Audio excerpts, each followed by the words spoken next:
ಶಬರಿಮಲೆ ಅಯ್ಯಪ್ಪನ ದರ್ಶನಕ್ಕೆಂದೇ 48 ದಿನಗಳವರೆಗೂ ವ್ರತ ಆಚರಿಸಿ ಶಬರಿಮಲೆಗೆ ತೆರಳಿದ್ದ ಹಲವು ರಾಜ್ಯಗಳ ಭಕ್ತರು ಅಯ್ಯಪ್ಪನ ದರ್ಶನ ಮಾಡಲಾಗದೆಯೇ ಮರಳುತ್ತಿದ್ದಾರೆ.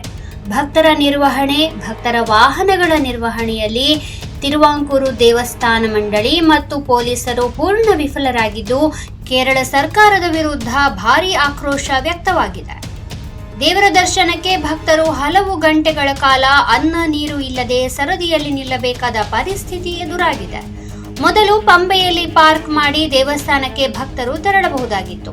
ಆದರೆ ಈಗ ಕೇರಳ ಸರ್ಕಾರ ನಿಲಕ್ಕಲ್ನಲ್ಲಿ ಭಕ್ತರ ವಾಹನಗಳಿಗೆ ಪಾರ್ಕಿಂಗ್ ವ್ಯವಸ್ಥೆ ಮಾಡಿದ್ದು, ಅಲ್ಲಿಂದ ಸರ್ಕಾರಿ ಬಸ್ಸಿನ ಮೂಲಕ ಭಕ್ತರು ಹೋಗಬೇಕಾಗಿದೆ.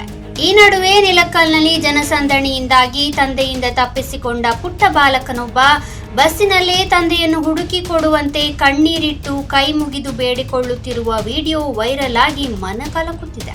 ಪಂಬೆಯಲ್ಲಿ ಪಾರ್ಕಿಂಗ್ ಜಾಗ ಇದ್ದರೂ ಕಡ್ಡಾಯವಾಗಿ ಭಕ್ತರಿಂದ ಹಣವನ್ನು ವಸೂಲಿ ಮಾಡುವ ಉದ್ದೇಶದಿಂದಲೇ ಸರ್ಕಾರಿ ಬಸ್ ಓಡಿಸುತ್ತಿದ್ದಾರೆ. ಆದರೆ ಕೇರಳ ನೋಂದಣಿಯ ವಾಹನಗಳನ್ನು ಬಿಡುತ್ತಿದ್ದಾರೆ. ಭಕ್ತರ ನಿರ್ವಹಣೆಯಲ್ಲಿ ಕೇರಳ ಸರ್ಕಾರ ಸಂಪೂರ್ಣ ವಿಫಲವಾಗಿದೆ ಎಂದು ಭಕ್ತರು ದೂರುತ್ತಿದ್ದಾರೆ.